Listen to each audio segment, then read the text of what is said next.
with ISO 9001 on a scale of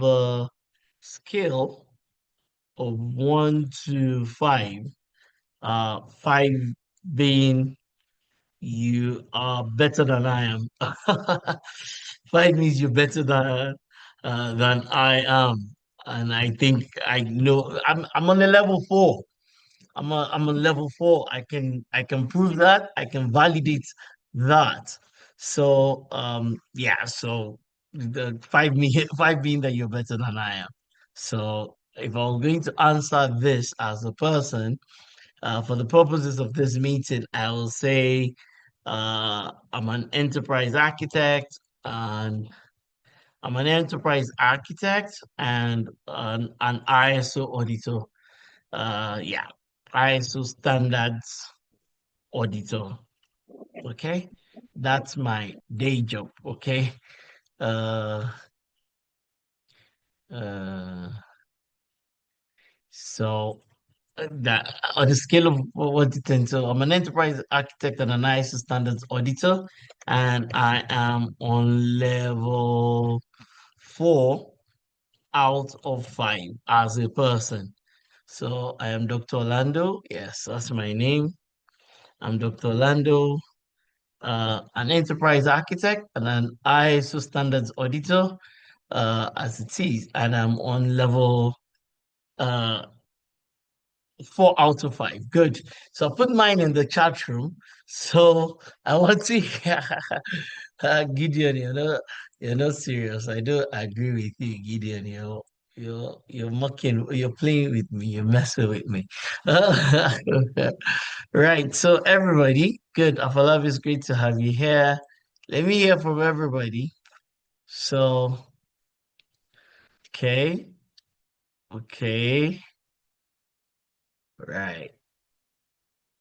Okay, so let me hear from all the others.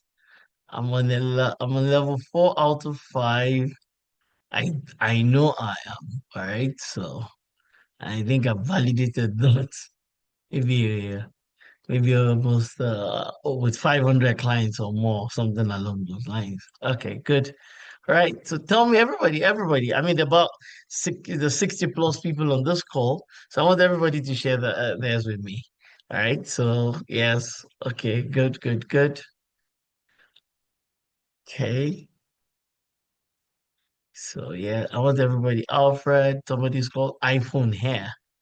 Okay, Pushpenda. Good, good, good. Trainer. Right. Okay. Can I hear from all the others? Everybody? Can I hear from everybody? Alfred has spoken. Pushpenda has spoken. Who else? Gideon has spoken. Afalabi has spoken. Haftaya has spoken. Kitso has spoken. Everybody. Morris, yes. Who else? Esther. Okay.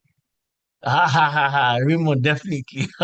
Raymond, maybe you're on level 5 already. What are you talking about? Maybe you're on 5 already. Okay. Okay. Marian says okay. All right. Fintech company, country manager. Right, right, right. Okay. Good. Let me hear for a few others. Inia, not serious. Okay, you're level 2. Right. Right. Okay, good, good, good, good. So it's great to be here. I'm going to try to do this over the next I want us to finish over a 2 hour period, and I'm just going to share my thoughts around many things. The other thing I'm going to do, or the way I'm going to approach it, I'm going to approach it from two perspectives, because I know that there are different people on this call. I know that there are different people. Some people are level 1, and that's what I was asking, that everybody should put their level of competence. I know that some people are on level one, some people are on level two, some people are on level three. I mean, people come from all sorts of backgrounds, all sorts of perspectives. So I'm just going to take it like I'm just going to try to be holistic. Who's this person? I'll say that you're not sure what level Bolaji Omotola says quality compliance manager three. I said, I think. I like that. I like that. So I'm going to take this from many perspectives. I'm going to take it like some people are on level one, and I'm certain that even if you're on level five, you'll still get value from this session. So if you know everything that I'm already saying, that's fine. If you don't, I mean that's also fine. I'll try to cover everything. I know that I have a lot of experts on the call. I know that I have a lot of, I mean, Kristen just put details in here. So, I mean, I know that I have all sorts of experts that are on the call. So as I'm speaking, as I'm going through my slides and my presentation, please feel free to, please feel free to ask, to share your thoughts and your opinion in the chat room. I'm going to share primarily from my own perspective. So please feel free to share your own thoughts and your opinion in the chat room. I'm certain a lot of people will gain from that. So you also feel very free to agree or disagree with me. I mean, you can agree with some of the things I'm saying. You can disagree with some of the things that I'm saying. It's all well and good as it is. And at the end of this, we will send you all. Thank you very much, Dr. Abubakar. Thank you. It's great to have you. Dr. Abubakar, you're not serious. It says it's on 0.5. So once again, please feel free to agree, feel free to disagree, and feel free to share your thoughts and your opinion. Well, this is a learning session as it is. So, I mean, one of the first questions, everybody can check ChatGPT. The first version of ISO 9001 that came out when? Everybody? The first version of ISO 9001 came out when? Can anybody check for me? Right, the first version. So how long has ISO 9001 been around? Right, how long has ISO? Good. So 1987, all the way to 96. I'm sorry, to the 26, almost going to 27 is how many years? How many years is that? Anybody? Till date. Till date, how many years is that? Till date. I mean, it's almost 40 years. So you can see that this is a standard that has grown. This is a standard almost 40 years. Next year, it will be 40 years. 40 years of ISO 9001. So you can see that this is a big deal. Almost 40. By the time it's next year, uh, it will be 40 years as it is. And they're doing an update, a revision of it, and it will come out sometime in September, latest October. So in 4 months thereabout, a new version of this particular standard is going to be out there as it is, which is great. The new standard is updated. There are many things inside of it. So, but I'm not going to jump straight to the conversations around the new standard alone, because some people here don't even know anything at all about ISO 9001. So I'm going to try as much as possible to be to try and balance it out with the big experts that are on the call and also the newbies, especially to ISO 9001 that are also on the call. So I'm going to try to balance this out in itself. Okay, good, good, good. So where this is my presentation.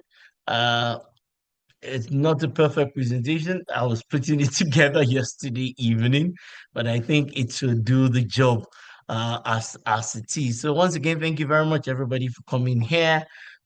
This is what we are here to do. We're going to look at the draft document, and this is a good time for us to do it so that you're preparing yourself, you're preparing your organization, you're preparing your clients, you're preparing all sorts of persons in preparation for the final version of this standard that will be out in another 4 months, thereabout. I think June, July, August, September.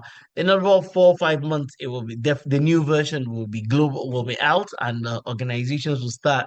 By then, most people would start looking to get certified to the new version as organizations, and some people would also start working on their upgrade. Of course, you're going to have like 3 years by which you're given leeway. But the thing is that if a client in December or November of this year wants to adopt this standard, you're not going to tell them to adopt the 2015 version. If a client is just starting their adoption in October or in November, it doesn't make sense to tell them to adopt the version for the past. It makes sense to tell them to adopt the new version, especially in the year 2027, come January next year.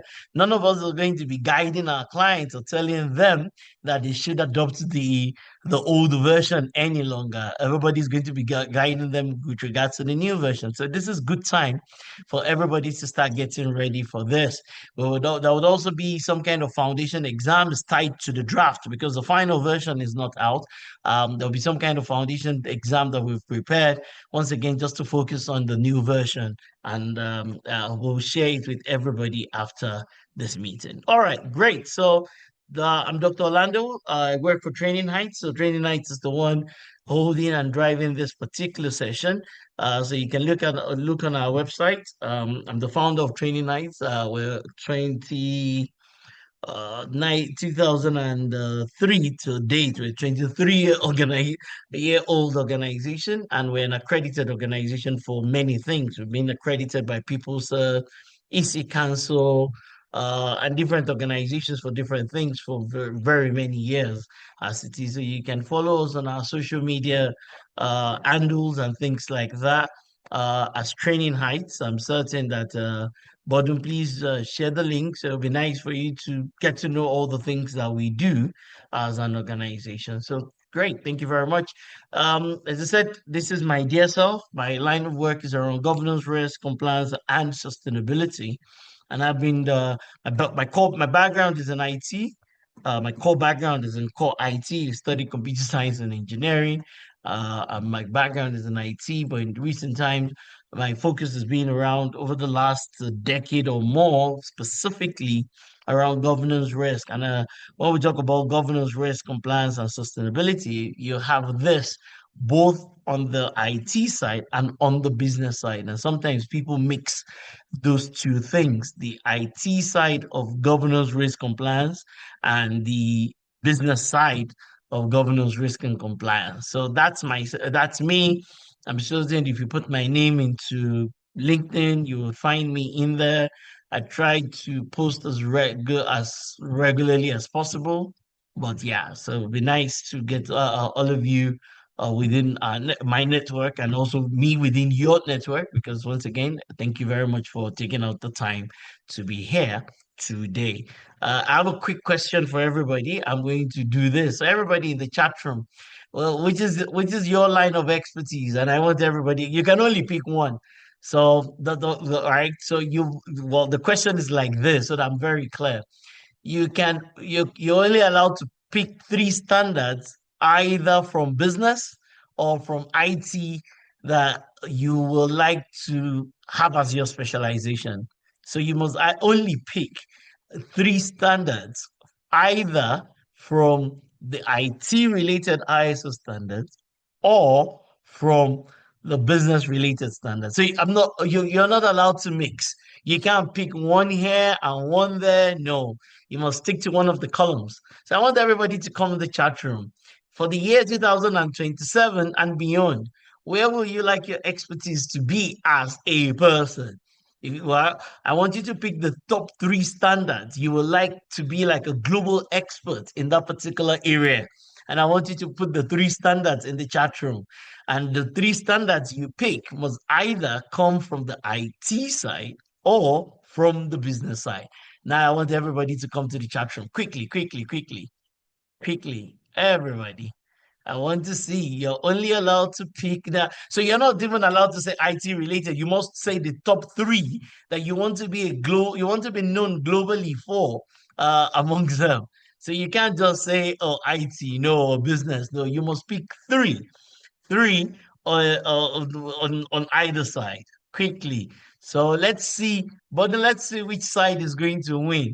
Now, so somebody's picking both from both sides. You're already disqualified. You're only allowed to pick three from either side. You're only allowed to pick Morris says. So Morris is on the right path. Pushpanda is definitely on the right path. Who's this person? Let me see. Sarah, you have to do it again. Sarah, you're picking from both sides. For the purposes of this particular exercise, I want you to pick from either side. You must pick either three from business or three from IT. Maya is on the right path. James is definitely on the right. James, you're mixing them. James, you've got to pick from both sides. You're only allowed to pick from one of the columns, an area where you want to be some kind of global expert. Abimbola, uh, Abimbola, you're mixing them. Eh, this exercise, you're not allowed to pick. You're mix. You should pick only from one side. Nicholas is clear. Uh, Phillips is clear. Let me see who else is here. Moise is clear. Kitso is clear. Feisha is clear. Dr. Lee is also clear. Right, Raymond. Raymond, you're already a global expert. What are you talking about? Right. Uh, yes, brilliant. So, I mean, of course, you can mix them in reality. I was just kidding when I said Ezekiel. Yeah, I was just kidding when I said you can't. But the point is that you've got to realize, everybody, that these are two different areas, and you kind of need a very strong background as a person. My if you Of course there's many areas within the business that I'm very good at as a person. But if you really ask me that, if you test me on everything on the business and you test me on everything on the IT side, where will I score more? Definitely score more on the IT side because that's my background, right? Of course, there's some areas within the business that I'm really good at, which is like 9001 and risk. Those two specifically, and maybe something like corporate governance and then Lean Six Sigma. Those areas I'm really good at them, though they're on the business side. But on the IT side, everything there, it's my line of work. But as a person, I'm not very good when it comes to things like food safety. That's really not my specialization. I will run. I won't even take a food safety type engagement as a person. I most likely will not take a laboratory engagement as a person. I will definitely not take an energy management as a person. I won't take that. I won't take those kinds of engagements as a person. Environment, depending on the scope, I might take it, but if it's if it's something that I think, I wouldn't take it as it is. So I've got my own area of expertise, and everybody should have their own area of expertise. Because you can't be all things to all men, so to speak. So you have to have your own area of expertise, the areas where you really want to deepen your expertise. And that's what I was saying, that, you've got to start to think globally, that if you're going to be doing this, across all the continents and all the different countries of the world, where will you like your expertise to be? Would you want your expertise to be to the left or your expertise to be to the right, so to speak? So apart from maybe three or four areas under the business side, for me, right, I will definitely tilt more towards the IT side. I can do any of these IT things even in my sleep, so to speak. So you all should have your areas of expertise, and that's very important. And there's so many ISO standards globally that organizations should be adopting. There's so many ISO standards that organizations should be adopting, and I think this is it's a global call for organizations to just go and look at their line of work, look at the things that are happening within their own organization, and make a commitment to adopt ISO standards. Not necessarily to get certified to all of them. So this conversation is not really about certification. The conversation is more around adoption. So I think every organization should pay a lot of time and attention to the adoption of ISO standards and even various types of best practice. But today, the focus is on ISO standards, and you see that there's so many standards for different areas. So sometimes people mix these things. So if you look in here on the business side, if you look at something like 37000, which is for corporate governance, that is a completely different ball game from the one on the right, which is 38500, which is for the governance of IT. They almost sounded the same, but they are not the same. They're completely different. One of them belongs to lawyers, one of them belongs to company secretaries, one of them is about the board of the organization, which is the 37000, which is corporate governance. But the other one is like COBIT, is the governance of IT, which is on the right, which is 38500. If you also look on my left to on the business side, you have risk management, 31000. Enterprise risk management is a completely different ball game from you looking at the other one to my right, which is 27005. So 31,000 is to my left, which is for enterprise risk. However, 27005, which is for information security risk, is to my right. They're two completely different things. Two completely different things. They're not the same at all. So you have to take these things into consideration as it is. But yeah, enough about that. Okay, good, good, good. So once again, what I wanted to say here, let me just put it in here. Um, let me just put it in here to for clarity per sake. Okay, let me just do this. Sorry. Okay. Now I do think organizations everywhere. So that's my point. Organizations everywhere should um adopt ISO standards for their business uh or for their business operations everywhere. Right? It makes sense. It definitely makes sense that organizations everywhere should adopt ISO standards for their business operations or various areas of their business operations. Not necessarily to get certified to all of them, but to adopt and implement them. And I think that's one of the big challenges. People thinking that once you start to say ISO standard, it automatically refers to something around compulsorily getting certified. But no, I don't think so. It's good to get certified to a few of them, one, two, or three, something along those lines. But you can adopt all of them. You can adopt all of them as useful and necessary for your business, but you can ensure that you only get certified to a few of them, right? So I mean, so that it doesn't look like I'm anti-certification. Get uh get certified uh, to a few, but adopt as many as possible. Okay, that's my opinion. That's my advice. You can you can beg to disagree as it is, but yes, get certified to a few, but adopt as many as possible for your organization. And there's no organizations will not get anywhere without these ISO standards anyway. So you're not going to get anywhere if you don't start to baseline your operations and what it is that you do around ISO standards. You will not achieve anything and you will not get anywhere as an organization. All right, so that's my first point.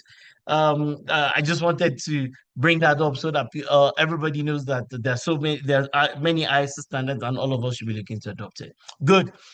This is my original first point, right? The biggest challenge that I've seen in the industry and globally is that we all focus on the form of everything versus the essence of everything. That's a big challenge. And I've been toying with this conversation around form versus essence for a very long time.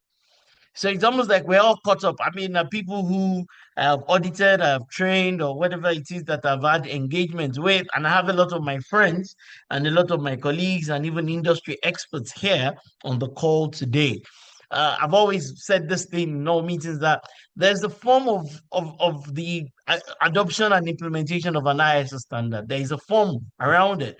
The form around it, policies, procedures, requirements, shall clauses, and all those types of things. It's the form of it. And all of us we're so stuck on the form that we forget that there's a certain outcome that there's a certain essence that the business is hoping to get out of it. So we focus on form rather than on the essence. And that's why I sat down with the CEO of an organization 2, 3 years ago. And he said to me that he's been certified as an oil and gas. He says his organization has been certified to various ISO standards, at least the top three for oil and gas, quality, health and safety and environment for about 20 years.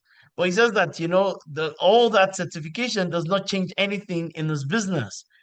That for over 20 years they've had the certifications, but that his business has been going down for one reason or the other.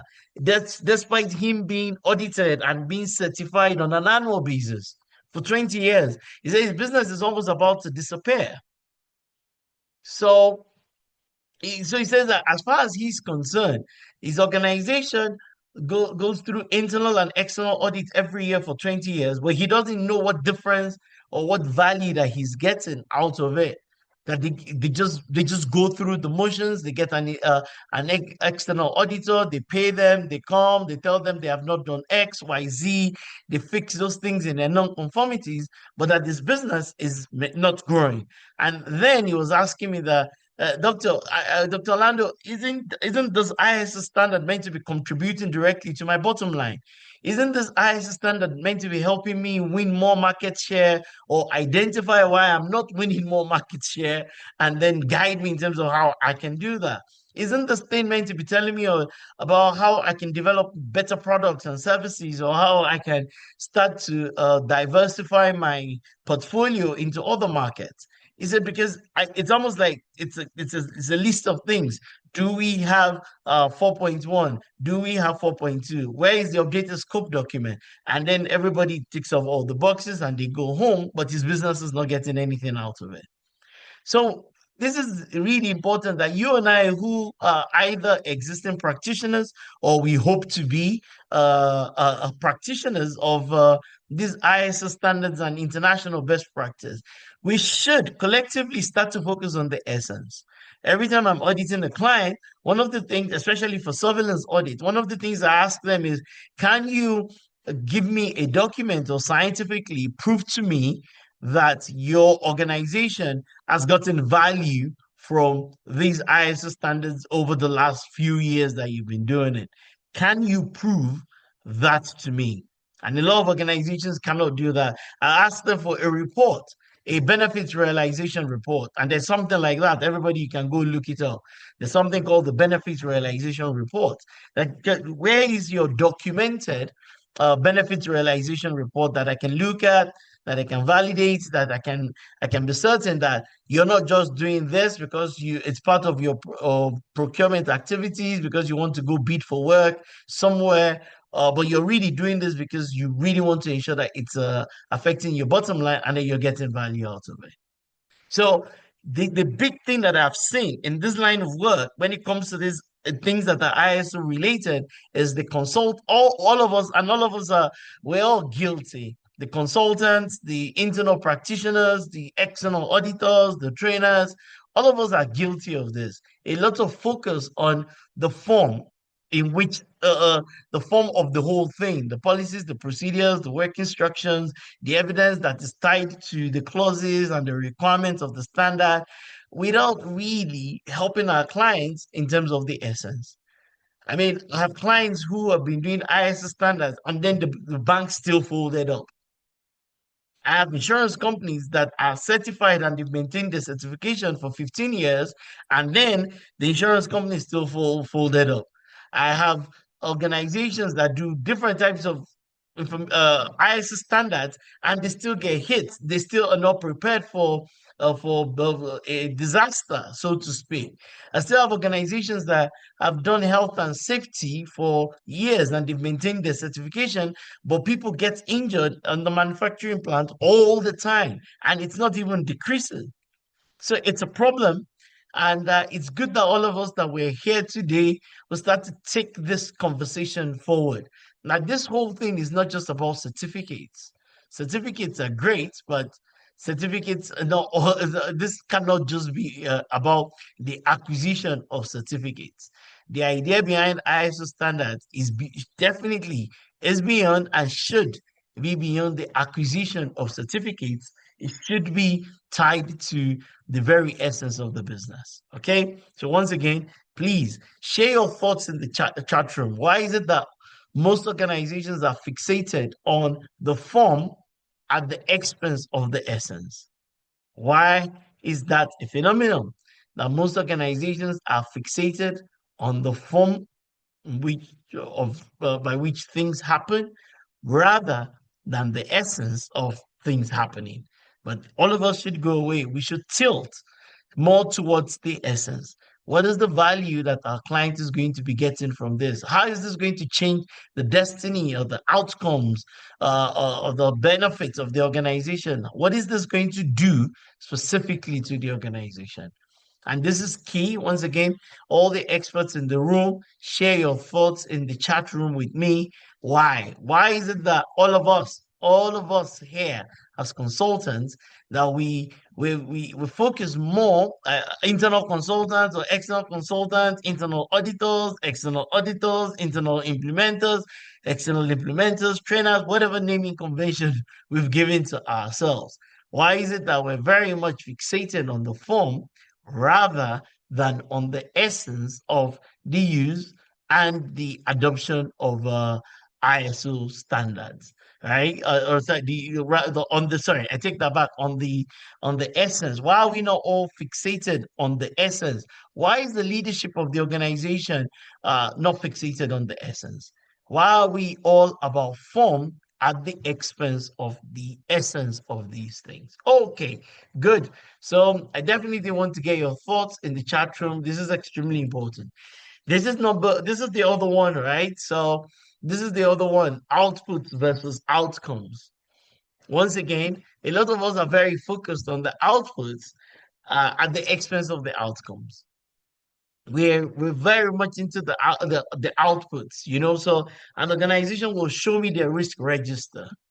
They will show me their risk register, but the organization has only kept and updated that risk register purely for the auditor, internal and external. They themselves they don't really have any business with that register. They're not doing a lot with the register.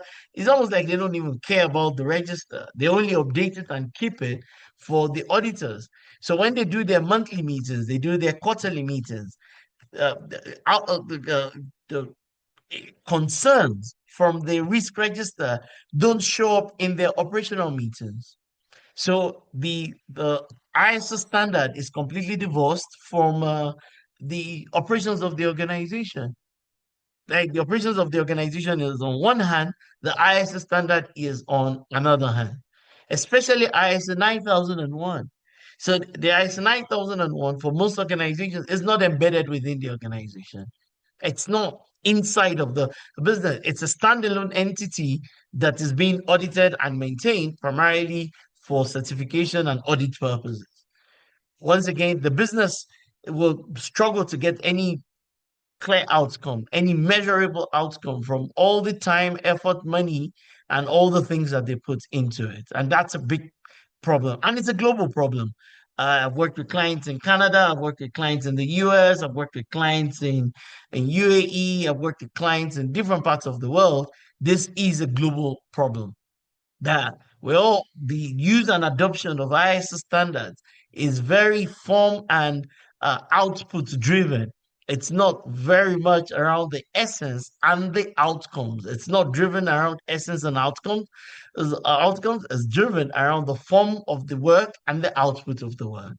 So once again, the idea here is that all of us, we should go away making a commitment to ensuring that with the work that we do, especially with this new standard that is coming up in a few months, in about 120, 140 days thereabout, that this new standard, that you and I, we do this differently from how we've done it in the past. That's my call to everybody. That's my plea that we should do this differently from how we have always done it. We've looked at this, so I brought this forward because I just wanted people to see the broad areas and all that, but we've already dealt with this. You would have expertise. Of course, some people have cross expertise. It depends on. I have worked on engagements around enterprise risk management. I've worked on engagements around health and safety. I've worked deeply around on engagements around Lean Six Sigma. I've even done asset management for massive oil and gas company. So, but if you really ask me, where is my background and my strong footing is around the IT side of things. There's nothing on the IT side that I cannot do with my eyes closed, but there are many things on the business side that I won't even touch at all. Food safety is one of them. I won't touch that. I won't touch energy. I won't touch a laboratory. Some of those areas, they're just not my area of just not my strong. They're just not my areas of strength as it is. Let me move on very quickly. So this is the standard, right? And sometimes people have asked me, and I tell them that you know two things, right, or maybe three things. Number one, everything in an organization is a process, and I think I have a slide somewhere. Where is that my slide? I think I have a slide somewhere. I don't know. Maybe it's not there. Maybe I didn't include it here. I don't think I did. I don't think I did. Right. Yeah, there's some slide that I have somewhere that I always show to people, and I say that everything in an organization is a process. So we can use this, right? We can use something like this. Okay, yeah. Okay, let's use this first, right? That everything in an organization is a process. All organizations globally only have one thing they should be focused on. Only one, and one alone. And it's the fact, and that thing is called business process improvement or optimization. Because everything in an organization is a process. Everything in an organization is a process. The 16 things on my screen, they're all processes within an organization. Everything in an organization is a process. If your strategy is not good and you're not winning in the marketplace, it's because your strategy process is broken. If your enterprise risk is a problem and you're not able to envisage things, it's because that process is broken. If your business continuity is a problem and you're struggling, it's because that process is broken. Everything in an organization is a process. Everything. So if you want to improve your outcomes as an organization, you only need to do one thing: improve your processes. That's it. It's as simple as that. Everything in an organization is a process. If you want to improve the results and outcomes of your organization in any uh, and all areas, all you need to do is to improve the process. I dare say, uh, with qualitative, right, and uh, quantitative quantitative measures, right? Yeah, something like that. So that's it, right? And then, of course, the end point of this is that ISO 9001, right? Once again, is really about they should stop calling. I think they should stop calling it a quality management system and just call it an enterprise uh process uh improvement uh management system. That's what I think. Once again, let all the experts in the room, let them share their thoughts with me. You can agree, you can disagree. It doesn't really matter. That's what I think. That it's an enterprise process improvement, um, or process optimization, whichever of these words you prefer, right? Management system. Because It's really about the quality of processes in the organization. That's what I think. That's what it is. It's really about ISO 9001 is about the quality of processes. ISO 9000, let me write it clearly, is about the quality of processes in an organization. Once again, you are free to disagree with me. Right? You can say, Orlando, you're wrong. Just put your reasons in the chat room. Right? But this is my opinion. And I can stand behind it. I can prove it that, I can stand in front of a global audience to say that. Because when you say quality, it's almost like it's still seated in the where people are thinking that the quality of what? So when we say quality, some people say, oh, it's the quality of the products and the services at the end of the day. But what leads to the production of what leads to products and services, to excellent products and services? It's excellent processes. It's the process that will lead to the products and the services. So it's really around the process. The end point is the quality of the products and the services to both your internal and external customers. But the underlying thing there is the process. It's about the business process in itself. And if you look on my screen, these are all areas that every organization should deal with. I mean, we use this internally in my own organization. I always tell my team, I said, we're very good at many things, but number five and number six is where we struggle the most as an organization. And that within the 9001 that we've adopted as an organization, it's got to be crystal clear to us where exactly we're struggling. Our ISO standard adoption and implementation as an organization must provide clear, sharp answers to how do we resolve number five and number six. If it's not helping us resolve our problems, then why are we doing it? Are we doing because I mean my organization, most clients don't come to worry us about whether we have ISO 9001 or not. They don't really care about it. They just care that we do their work. But internally, I care about it. The leadership of the organization cares about it.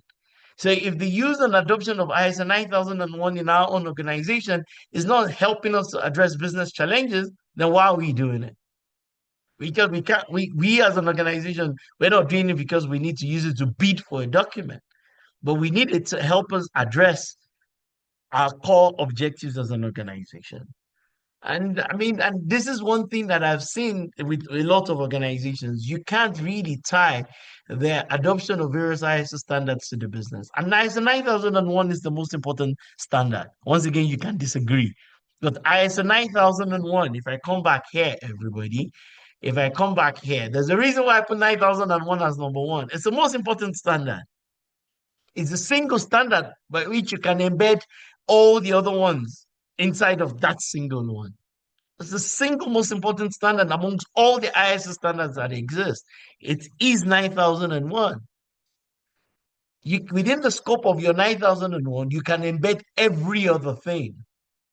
A small business should not worry about any other thing apart from 9001. A medium-sized business should focus primarily on 9001. And they should be looking at exactly how does 9001 help us solve our issues. So, I mean, I've got a book called The DNA of Every Business, and in that book, I've talked about 20 universal objectives that I said for me. I say, oh, every business they must meet, they must put these 20 universal objectives right in front of them.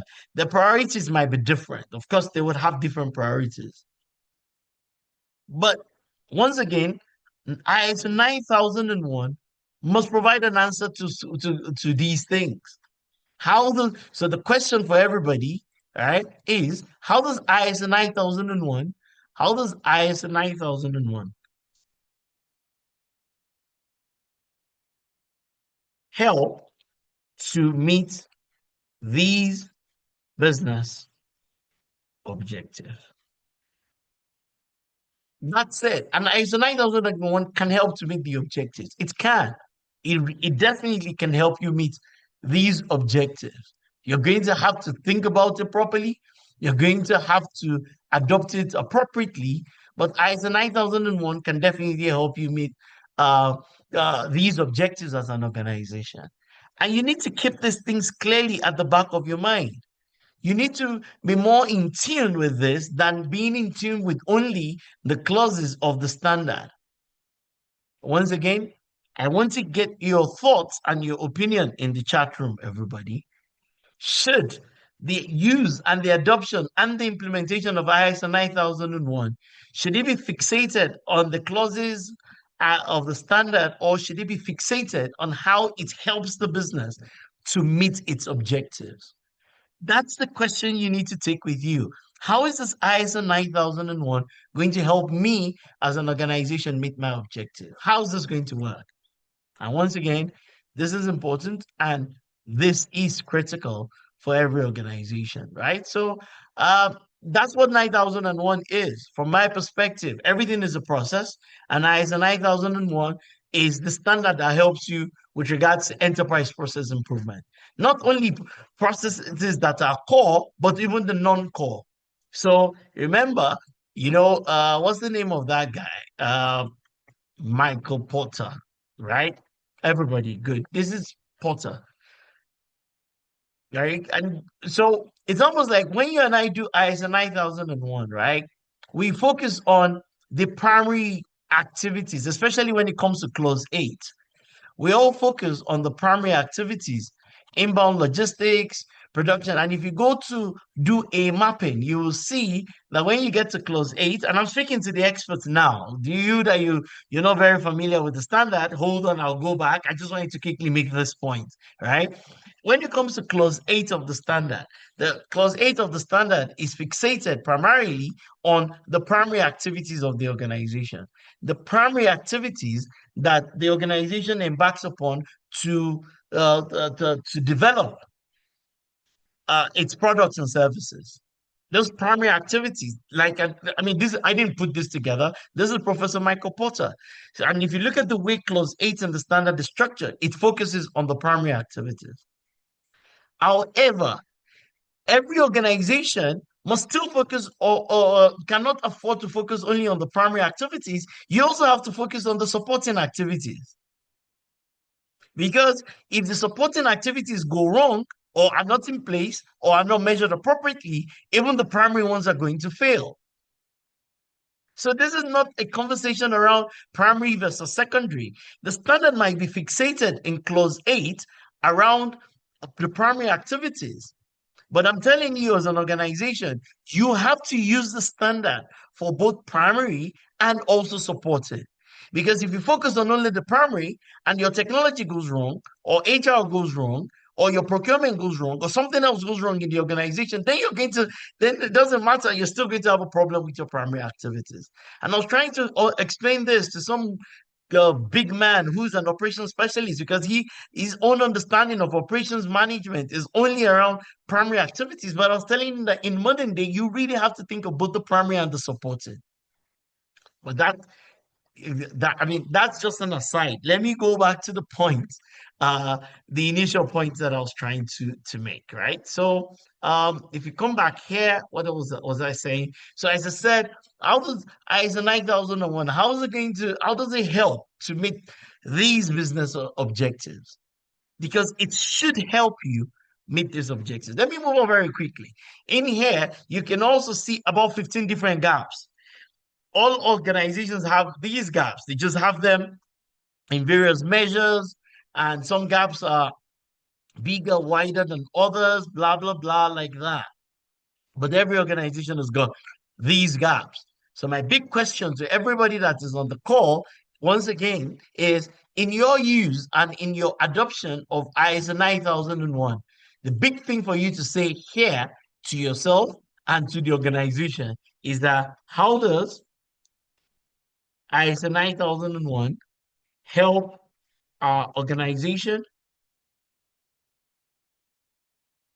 and its departments address and bridge these gaps? That is the question. That is what you and I should be thinking about That's what we should be fixated on. How does ISO 9001 help our organization and its department address and bridge these gaps?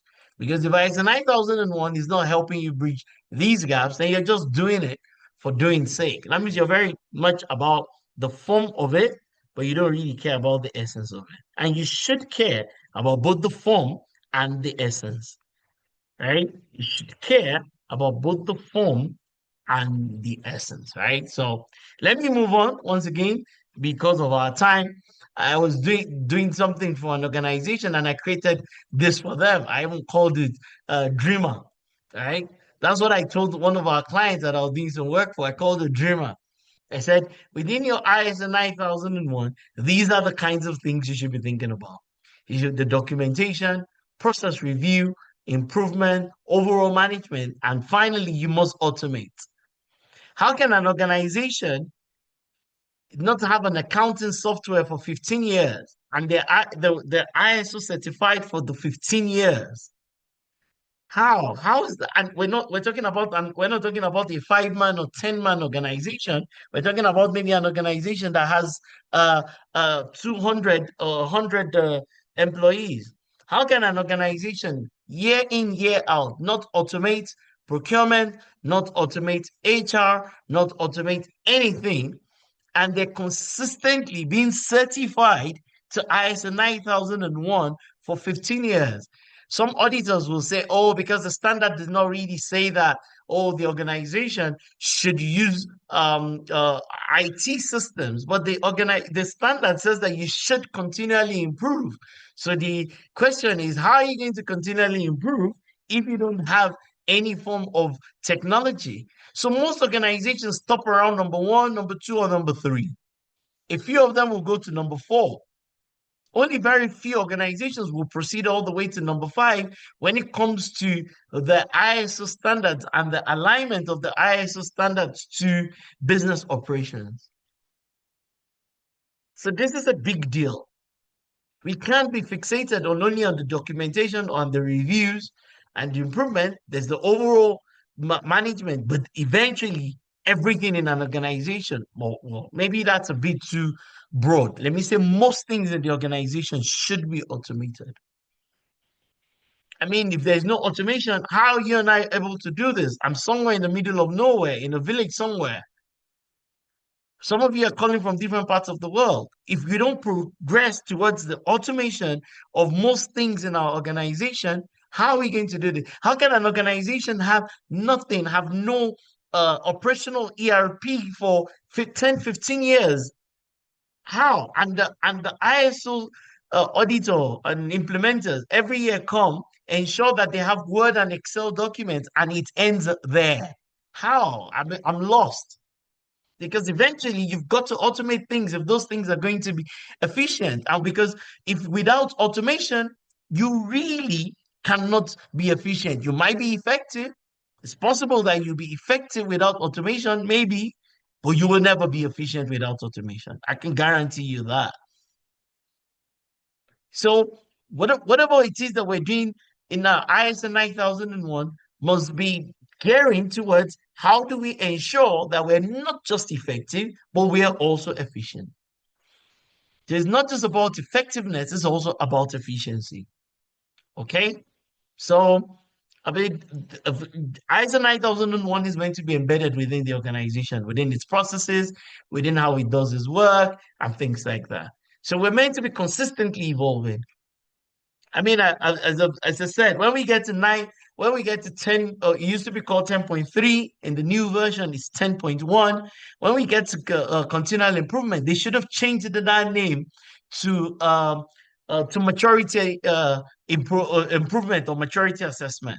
Because if they don't use that maturity improvement model, people will say that they're improving, but their improvement is not going to really help them scientifically move up the ladder. There's something called an maturity improvement ladder. Maybe somebody should put it in the chat room because anybody can say I'm continually improving.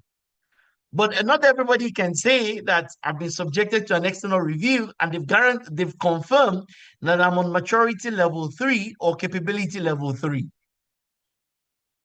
So leaving it broadly speaking as continual improvement without putting the word maturity or capability improvement model in there is not good enough. But once again, just my opinion. What do I know? So I've looked at this, pretty much almost the same. Here, pretty much the same like the as the other one. Okay, improvement in both your primary and your supporting activities. Here, I've called it your front office and even your back office processes. It doesn't matter where that process is hiding in the organization. It needs to be improved. You and I need to stop doing ISO 9001 in such a way that is only focused on the core activities. It must cover both the core or primary and also the secondary or supporting activities. Otherwise, you're not going to get a holistic organization. Okay, let me move on very quickly. So this is the ISO standard. I've tried to put the content of the new version on a single page. Uh, I mean, we were working on this with my assistant Sarah. We worked on this yesterday. We tried to put the entire content of the draft in a single image. So you can see clause 4, clause 5, clause 6, clause 7, clause 8, clause 9, and clause 10 in the standard. Okay. A lot is in there. But even, once, and this is a great screenshot for you to take, really. So, right, it's a one-page document, all right, or it's a single image, is what I wanted to say. It's a single image that clearly captures uh, the entire standard in itself. The whole standard is captured in a single image. Okay. But one of the key things that I think everybody should pay a lot of attention to is the content of the introduction in the standard. This is something that we don't pay attention to at all, but this is extremely important. And if you read it, you will see that there's so much that is contained inside of this place. It's that the adoption of quality management is a strategic decision for an organization that can help the organization. Everybody, you should, if you have a physical copy, you should underline it because it can help to improve its overall performance. The overall performance, because these words are chosen carefully and provide a sound basis for sustainable development initiatives. That means in this new version, there's a lot of alignment with ESG.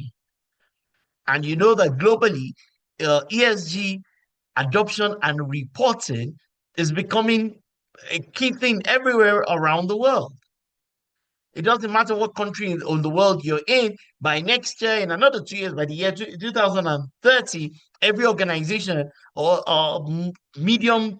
small, medium-sized, and large institutions are going to be required as part of their financial reporting to also do ESG reporting everywhere in the world. All right. So if you look at the first paragraph here, it's so loaded. One, it's a strategic. It can improve, is another word, overall performance.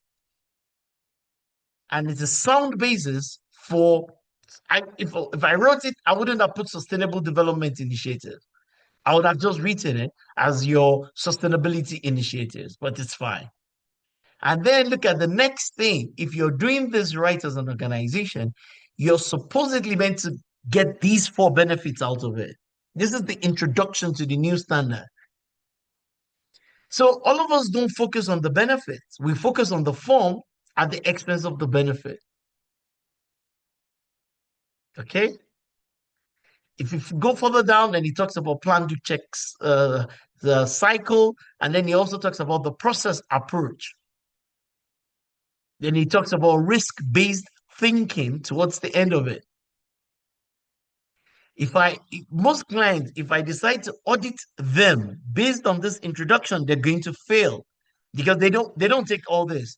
They don't take the benefits into consideration. They don't have had evidence that the benefits have been achieved by the organization because the benefits are not being captured under any of those clauses.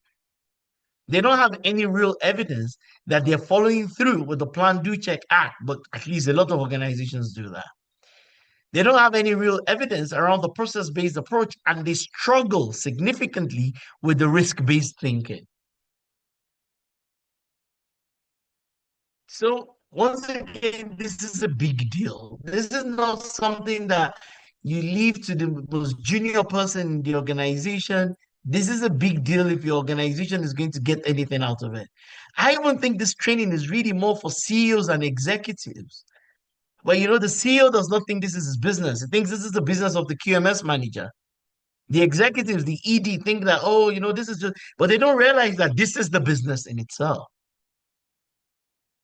If you look at the last paragraph on my screen, and I hope you can see it, it says consistently meeting requirements and addressing not just present needs, but future needs and expectations is a big challenge for everybody. All right. So once again, there's a lot that is captured in here. I can to unpack even these benefits is a lot, but I can audit your organization tied to this page. So I can start to ask, right? So tell me how this whole thing is a strategic decision. What is the evidence for that? How is this helping to improve the overall performance of the organization? What is the evidence for that? How is your KMS being tied to all your sustainability and ESG initiatives? What is the evidence for that? I can then start to pick you up on the evidence for each of these benefits, especially post implementation, especially during surveillance type audits. This is a big deal. Okay. It's a big deal. All right. Good. So there's a Plan Do Check Act. Where's that thing now? Where's the Plan Do Check Act? Yes, yes, let's use this. Let's use this. So this talks about uh, I mean, they've tried to marry many things in here. They've married the process-based approach, and they've also married the process-based approach. They married it with the Plan Do Check Act. Plan your improvements, do whatever it is that you've said you're going to do, have it reviewed, and then act on it. All right. But the process-based approach is that you would always have inputs, and then you have activities, and then you have outputs. So, I mean, this is the diagram from that you have inputs, you carry out activities, and then you get outputs. So this is the process-based approach. That means you and I are meant to do fewer procedures and more processes. Did you hear that? Let me say it again. Fewer procedures and more processes. Let me say it again. Fewer procedures and more process documentation. But most organizations are still struggling to draw up processes. They don't have the right tools, they don't know how to approach it, and they haven't banned procedures. I'm just saying that they've put a lot of focus on process documentation because process documentation is clean, it's clear. Everything takes in an input, and there are all sorts of activities that need to be carried out, and then it produces an output. It's very simple and clear terms. And then, of course, that plan, do, check, act. You need to plan what you want to do. You need to plan what you want to do, plan, then do those things. A lot of people can plan, but they will end up not doing. Right? And then you need to check it, and then you need to improve it. And they've also tied it to the to clauses 4 to 10. So, but and you can see in here is what exactly are the outputs of the results of the QMS. Excellent. I qualified the products and services. They like to put only products and services. I like to put a qualification to it. Excellent products and services. Products and services that surpass customer expectations. Products and services that surpass customer expectations. That's very important. So this is also an important point for everybody. This is also an important point for everybody. Effective versus efficient. And people use these words colloquially. Am I right? They use one to replace the other, right? But you shouldn't because they're two different things. All right. And efficient is the elder brother of effective. Efficient is the elder brother of effective. So you and I cannot be gunning for only efficient. We should be gunning for effectiveness. Okay. Good, good, good. All right. So there's the seven principles of quality management. This is also something that you and I don't audit, and you and I don't even implement. We don't audit it, we don't implement it. As I said, all of us are complicit. We, the consultants and the auditors and the trainers and whatever name we have, we're all complicit. So we people say, oh, we if you go for an audit, nobody checks on the principles. Or the people have written a nice story in their quality manual that, oh, as an organization, we adhere to the quality management principles of customer focus, blah, blah, blah, like that. But if you look at the table here, what I've done here is that I said, okay, what are the risks that are tied to these seven principles on one hand?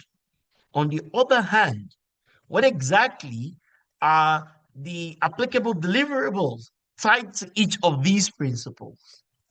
And finally, how do these principles contribute to the results in the organization? That means the principles are auditable ordinarily.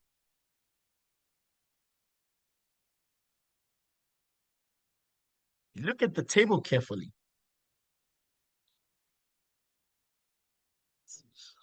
Just give me a second, please.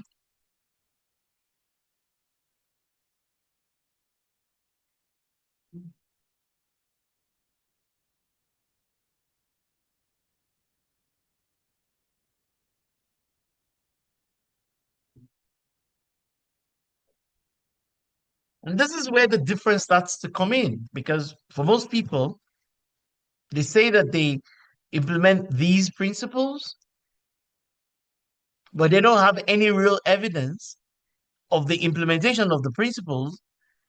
Neither do they have any clear evidence of the contribution of the principles to business results or business objectives. And this applies to all management systems because this principles, ISO 9001 is the king or the queen of all ISO standards. That means it doesn't matter whether you're doing 27001 or any of the other standards, you must adhere to these principles as an organization. All the other standards are just specialization standards. This is the broad standard. Uh this is the horizontal standard. Every other one, they're just vertical standards. This is the horizontal standard. Cuts across every type of organization, small, medium, large. I mean, everybody. So this is a big deal. And this is the thinking. I've got a principle. I've got what exactly are the risks or the threats tied to the principle? What are the applicable deliverables tied to this principle? And what are the results? In the new version of this standard, these same seven principles are in there. Same seven principles are in there. Okay, good. I need to move very quickly. Here, once again, I was with the client and I said to them, I said, ISO 9001, like kind of touches on what I would like to call 20 MBA skills. I said there are at least 20 MBA topics inside of ISO 9001. So apart from just the organizational adoption, I think every staff, every professional, and it doesn't matter whether you're in HR or you're in procurement or you're risk or you're in finance, I think every professional should have ISO 9001 skills because there are general things here, which I would like to call general skill sets that are captured in the standard. And I've tried to identify about 20 of them here. So once again, in the chat room, these are 20 things that it doesn't matter what your role, what your level is in an organization, in as much as your professional staff, you've got your staff in government service. I don't know what's that level again. is it level 8 and above or something like that, then you should know about these 20 things. HR needs to teach you about these 20 things. In most MBA schools, they're going to teach about these 20 things. So the knowing ISO 9001 has an individual benefit. And of course, ultimately, it has an organizational benefit. But there's also just the benefit to you as a person. Understanding 9001, whether your organization has adopted it or not. Once again, I mean, this is important for every human, every professional. Let me not say every human being. Every professional, irrespective of what your role is. You're in marketing, you're in sales, you're in logistics, you should know about 9001 because here are 20 general concepts or skill sets or areas of competence that I can take out of the standard, and every staff of the organization should have this area of competence, so to speak. Okay, so that's that. I'll move on very quickly. There's a new document. It came out last month. It came out in the month of April around what you should know, especially for organizations that are implementing multiple standards. This came out last month. It's a brand new, brilliant document. What you should know when your organization is implementing multiple standards at once. You know, we looked at this slide, isn't it? That has multiple. So some organizations, so typically, the top three that people combine, the top globally that people combine, top three that people combine here are these three. The top three that people combine here are these three globally. Globally, it doesn't matter what part of the world you're in. So most organizations, so if you're in manufacturing, if you're in oil and gas, energy, and all that, all of them usually will combine quality, health and safety, and environment. And if you're like in financial services, you're in fintech, and those types of organizations, they will typically cover one, two, and three. It doesn't mean that this is all they do, but typically these are like top three on this side, the other top three on this side. So if you're combining these things as an organization, there's a brand new document from ISO as an organization that gives a lot of guidance to you. Look at everybody, you can look it up. Integrated Management System, a Practical Guide, 2026. It came out last month. It came out in April. It's a brand new document. It's a brand new document. And it gives a lot of guidance to all of you that are senior consultants here around what to do, how to approach it, especially if you're a consultant, you should know about this. Especially if you're a consultant that is helping an organization implement standard. I wish I had time to do this. I would have taken my time to go through it. But look at my screen, because this is all directly from the document. At the center to my left, it says organizations business processes. That's what it says. So this idea that I've been propagating around enterprise, around the name of the standard being called enterprise business process improvement or optimization management system, this new document gives a lot of credence to it. So you can see at the center, it says it's about the organization's Look at to the right also. It also talks about business processes. It does. This document is barely 1 month old. So this whole thing is about business improvement. I think I was doing something with a client. I said, every entrepreneur needs to adopt ISO standards because that's the only thing that is going to guarantee that your business is going to be here in another 100 years. And it's not just about you adopting it by certification, it's adopting it by culture, by embedding it within the business in itself, making it a part of the business, not a standalone entity within the business. Embedding ISO 9001 into HR, embedding ISO 9001 into strategy, into marketing, embedding it into innovation, embedding it into logistics and procurement, embedding 9001 into IT, into every area of the organization. That's the only way your business is going to be here for an extended period of time and possibly even outlive you. Okay? But the brand new document, I mean, you can even see here, this is why I was saying that the continual improvement should have been changed. They should just call it maturity level. Somebody should please put a maturity level diagram, levels 1 to 5 in the chat room.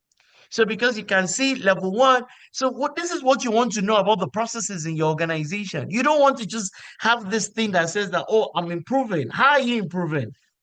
We don't know how you're improving. We don't know what you're benchmarking yourself against.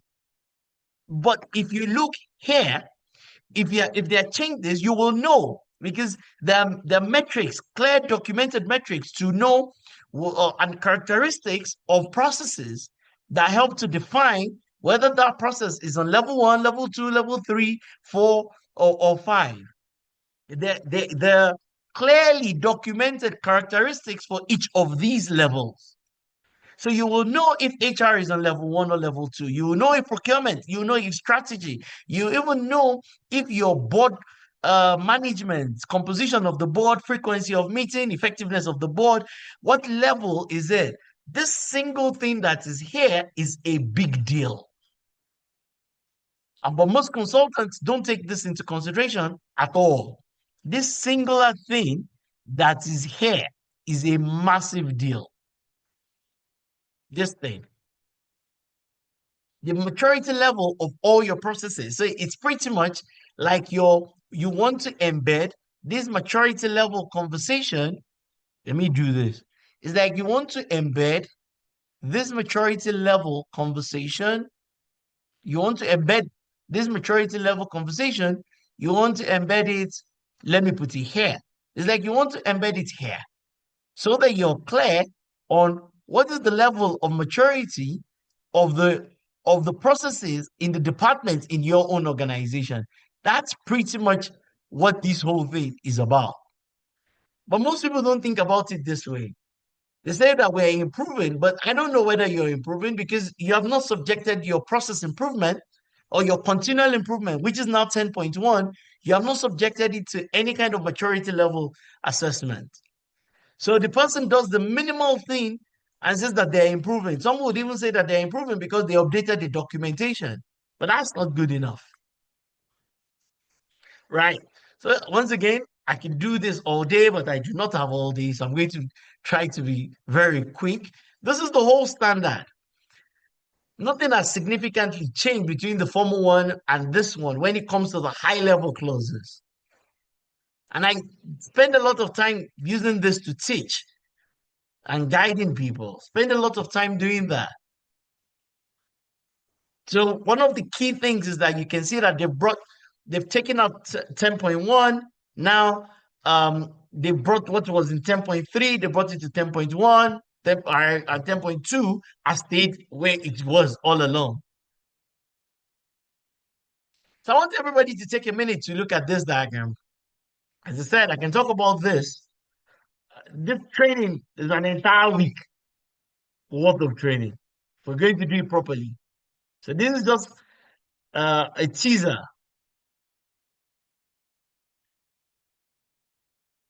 Okay. This is just a teaser. This is just something you can look at. But this one page is my interpretation of all the clauses in the standard. And I want you to take a minute because once you understand this page, then you know, then you can beat your chest and say you know 9001. Okay? 4.1, the organizational strategy. Okay? The strategy of the business has got to be aligned to what you're doing relative to 9001. 4.2,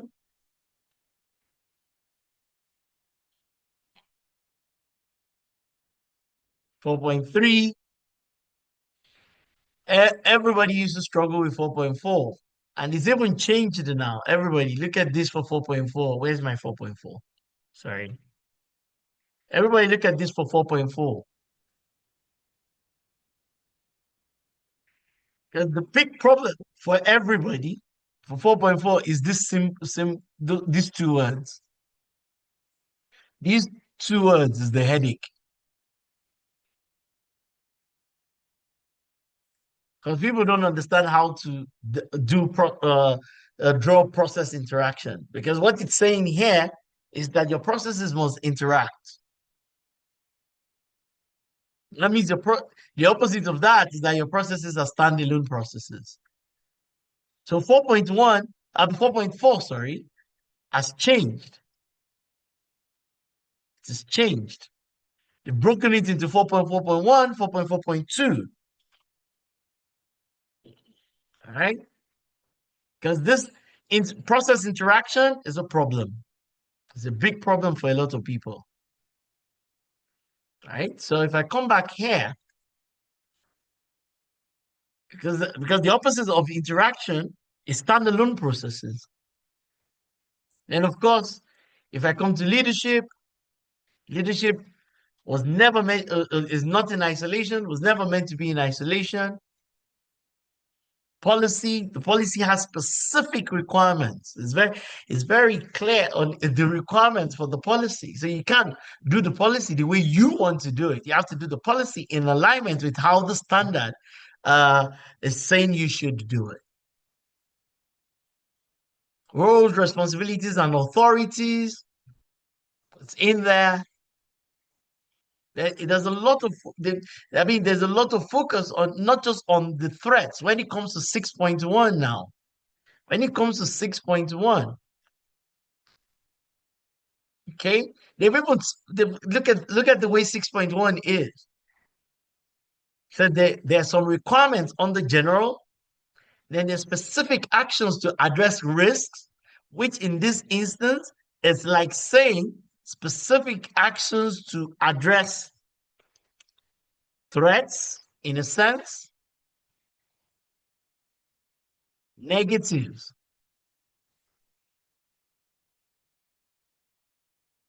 Let me put that in italics to show that it's mine. Yeah, that's me. And here, in a sense, positives. So it's not implied. It's clear. It's not implied. It's clear. It's crystal clear. And there are things that you must do. One of the things that everybody struggles with is general. You know, everywhere people see general, because most people do the implementation and adoption of these things tied to templates. And so once the template does not provide anything, they don't do anything about it.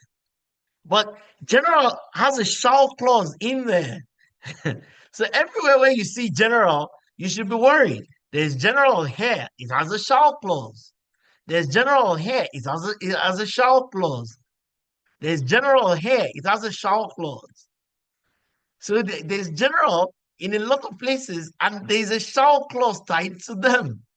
But most implementers and consultants, they don't think about that. They don't even know. They don't even realize that there's something called that there is a shall clause under general.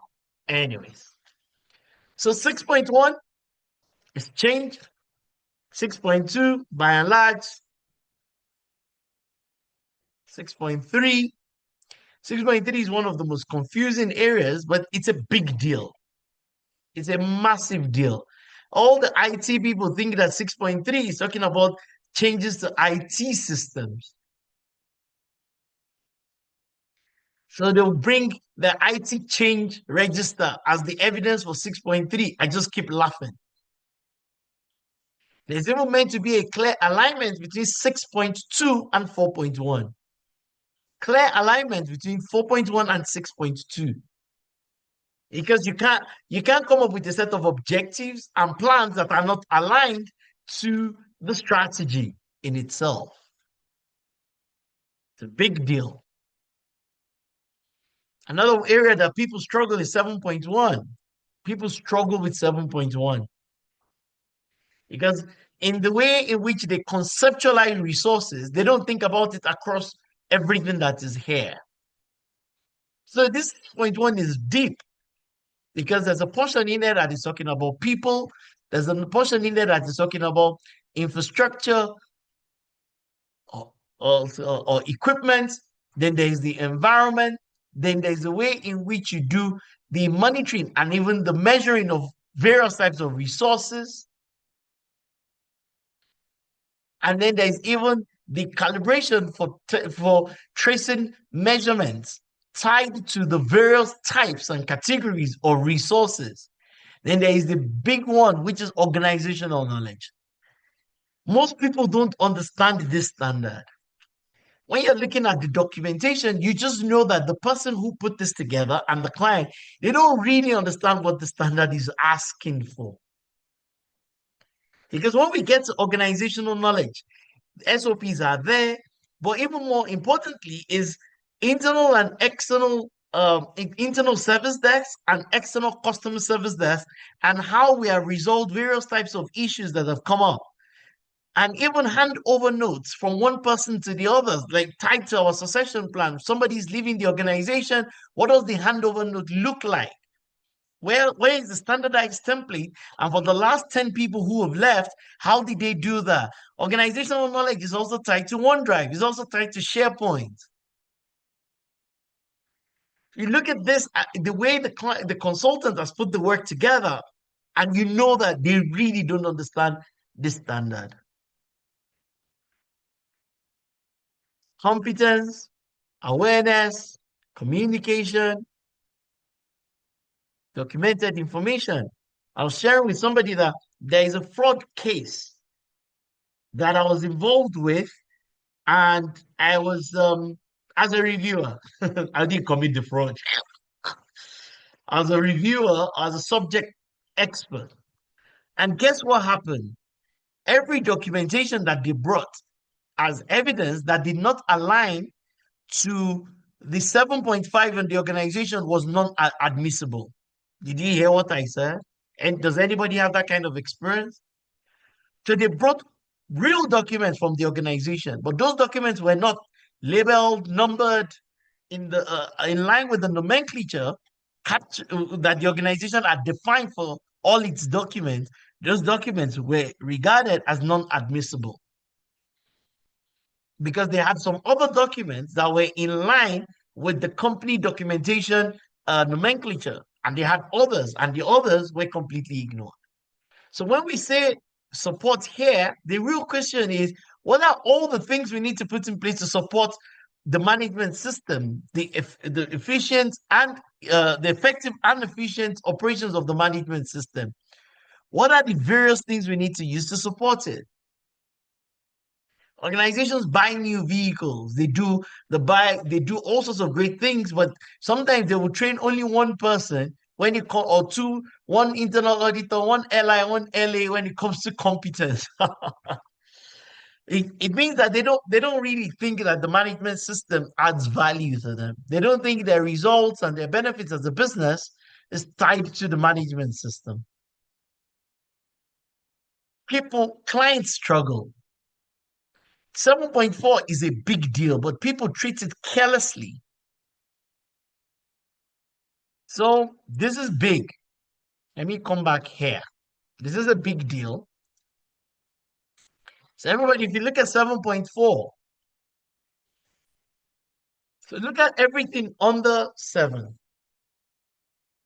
Look at everything under 7.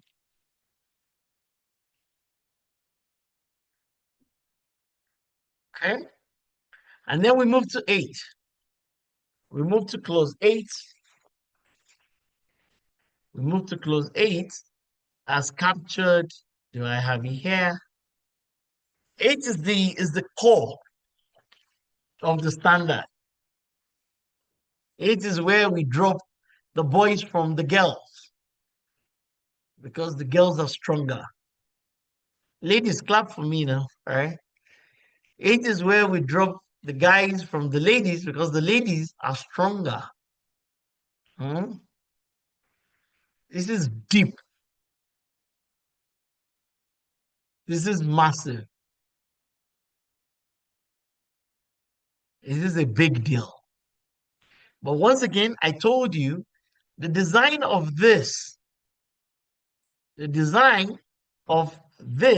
in itself is geared more towards So this is a big deal, and maybe you should share your thoughts. The design of this is geared more towards the primary activities. So this is really where clause 8 aligns to ordinarily.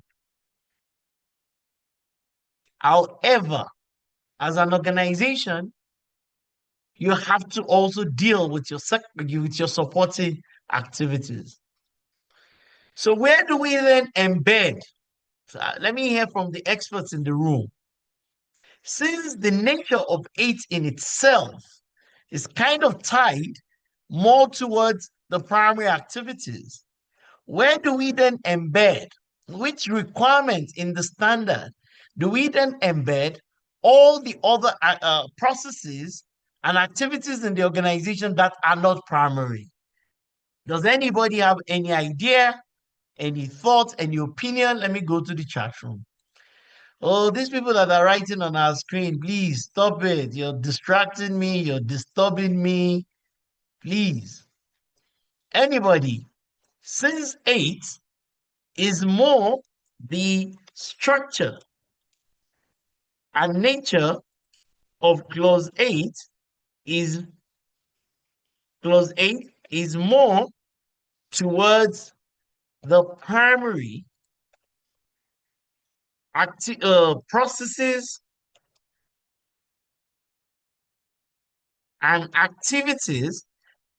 So Raymond and all the experts on the call, since the structure of it is more towards the primary processes and activities of the organization that lead directly, right? That lead directly to its to the what's the other word? I don't want to use produce products and services. That leads to that directly leads to the give me another word for production. Somebody put it in the chat room or put on your mic. Give me another word. What's happening to me? Maybe I'm getting hungry. All right. That leads directly to the development or creation. Yeah, the development of its of its service of its products. Okay, let me do it as services and product. Okay. Where fulfillment is at the end. No, I won't put fulfillment. So, anyways, it's fine. That leads to the uh, they get to the production. Let me hide it here. I know production slash development of his products, of his services and products. I've escaped it. I put services first. And creation is just one of the processes. So yeah. So the big question is, where within the standard, what requirement or clause do we then do we then um uh tie the other supporting processes to? All right, supporting processes to which one? Supporting processes like legal, HR, let's say legal, let's say HR, let's say finance, right? Where do we what do we tie it to? I want your answers, everybody. Where are the experts in the room? Where are the experts in the room? Right? Where do we tie the other supporting processes? What clause do we tie it to? Right? Because as I said, if you look at 8, 8 is very much about, if you look at 8, 8 is very much about, 8 is very much about the way it's 8. It's primarily, let me do this here. So this is my question. Okay. Where will you then tie this to? Since 8 seems to be primarily about the primary processes and activities of the organization, right?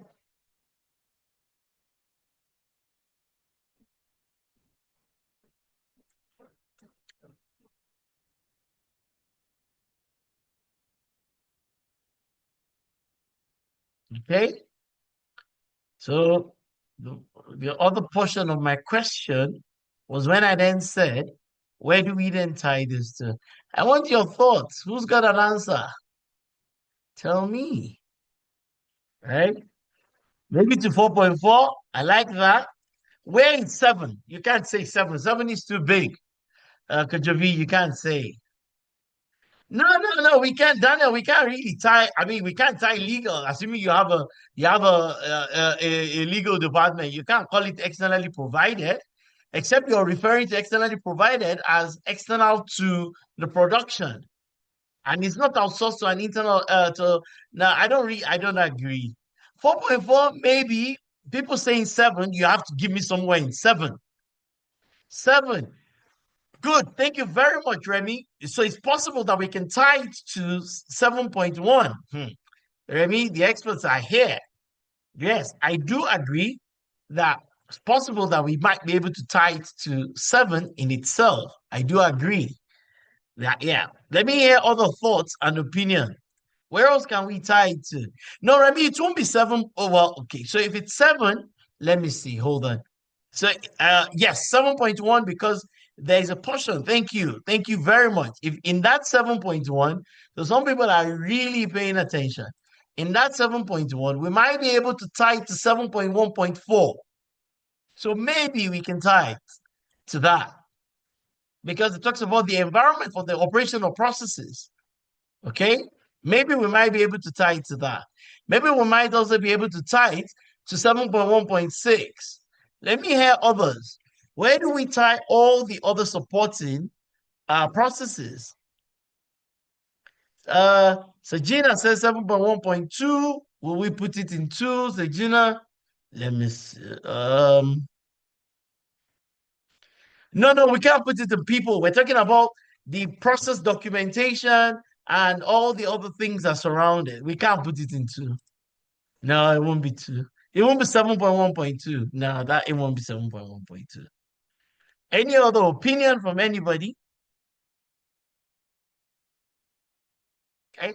Any other opinion? Once again, this let me include something now. All right. Let me give me 1 second.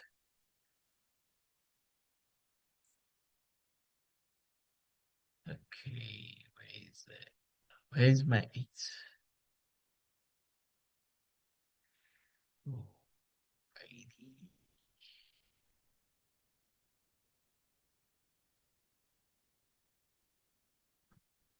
okay, good. I have something like this. Where's my eight? Okay, good. This is like my eight in a sense. In a sense. Okay, good. I have this. So once again, that's in eight. Okay, good. So, anyways, who else has an opinion there? So it's like, it won't be 7.1.2 because that's people.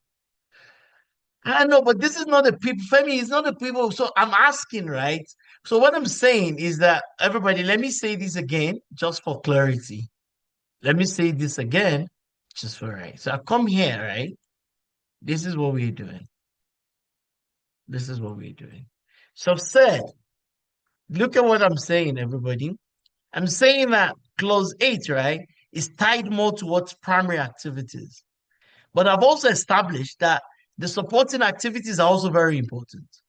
So it's almost like you, the client, the client, you have put in place. It's almost like you put in place clause 8 tied to this place. Right?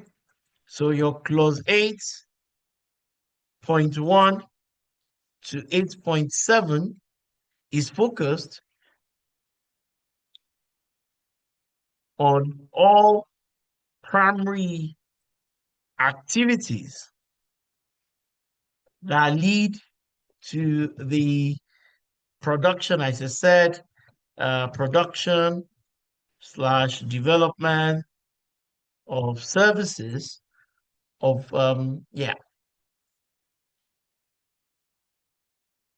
company products. Oh, let me write, yeah, services and products, whatever. Services and products. Good. right? Um, to external customers. That means here, SOPs, records, what else? SOPs, records, evidence, blah, blah, blah. All of them are in. You have them. However, the question now is, which clause will I now tie the SOPs and records needed for the supporting activities to within the whole standard? So I say, right, that's the question. That is the question. So it's not about people, it's about the records. 7.5. 7.5, that won't be it for 7.5 because the idea behind 7.5 is not really about SOPs and all that. It's a format, it's a nomenclature issue. It's a numbering and labeling, those types of things. It's not going to really point you to that. So this is the question I was asking. Okay. Here's the question. So once again, you can share your thoughts with me because I've seen some of my clients what I typically will do is that I will still include it somewhere inside of my clause 8, but it will be like an extension of the clause 8 in itself. That's what typically I do. Okay, it will still be because it's a thing of primary versus supporting, but the standard in itself is focused primarily because look at the standard, everybody. 8.1 to 8.7. Look at it. So you can see that it's for the primary activities of the organization. So to my I can put an addendum to my clause 8 and just say other processes that are supporting in the organization, and then I can then give my thoughts and my opinion with regards to others. But I do think because this is the problem, right? All of us, in fact, clients run away from when you start to ask them. In fact, some will tell you that the supporting processes are out of scope. So can we really do it like that? Or should we be doing it like that? To say the focus of this is only for our primary activities and that our secondary activities are out of scope. I know you can do that, or supporting activities, but should you be doing that? Once again, share your thoughts with me. Right? Anyways, let's come back here, everybody. So 8.1 to 8.7. Everybody look at 8.1 to 8.7.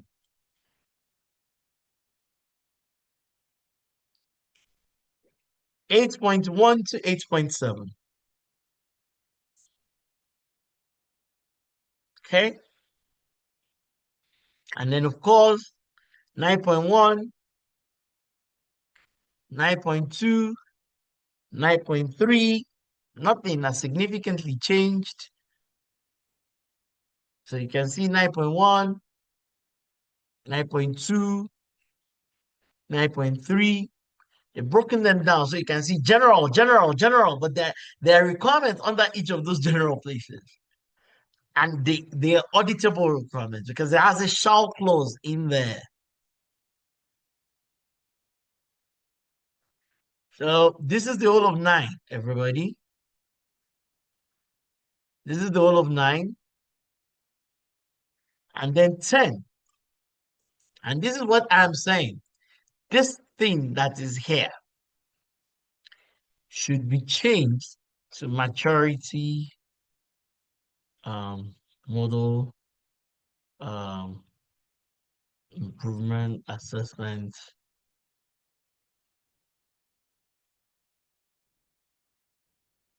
This thing, they should have changed it. Please share your thoughts with me. I want you to give me an alternative opinion. I think they should have changed this by now. Instead of calling, because continual improvement means nothing, but maturity model is a thing. And thank you to the people who put the maturity model diagrams in the chat room. Somebody put the maturity model diagram in the chat room. Maturity model is a thing. It's a thing. So this thing called process maturity, it's a thing. And so instead of just saying continual improvement is almost meaningless. Somebody can do the least amount of improvement and then you call it that they are improving. Right. They can do tiniest of things and then you and I will say that they're improving and they're not really improving. But if you subject them to the assessment based on the maturity model, which is global from CMMI, then there is no running away, everybody. This is really what you should be. So this is 10. This is the new 10. Let me see whether somebody was going to get this. Why did they move continual improvement that used to be the last clause? Why did they move it to the clause before non-conformity now? This 10.1 used to be after non-conformity, but now it's been moved in ISO 27001. Any new standard is moved in the new environment. I knew it was going to happen here.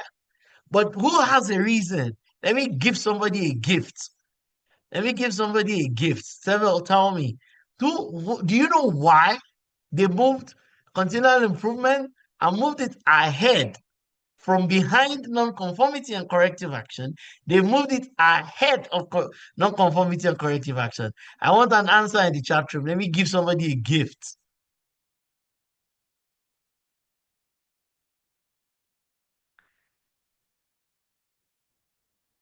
Okay, Femi, I didn't know you were talking about that continual improvement one. I thought you were talking about the other one where we say that where would we hide um the within the standard the requirement on the clauses. Let me give somebody a gift. Why do you think continual improvement has been moved forward from behind? Daniel, because improvement ought to be achieved. Now, uh, Daniel, you get the idea. You get the idea, but you're not saying it clearly. Samuel, no, it's not because of sustainability. Let me see. Remy says, Remy, I need an explanation. No, no, no, no.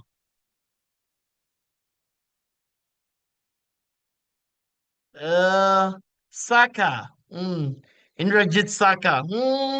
You get the idea, Indrajit, but you're not saying it the way you're not saying it the way I want you to say.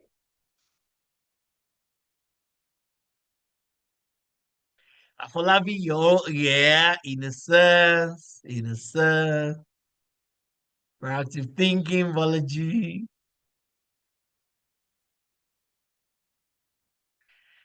The continual improvement tire was never really about reaction to failures. Let me see what others are saying. It does not matter if you're at the moment the world's better to it today. You're not telling me why it was really moved. You're telling me about improvement or what it's good for.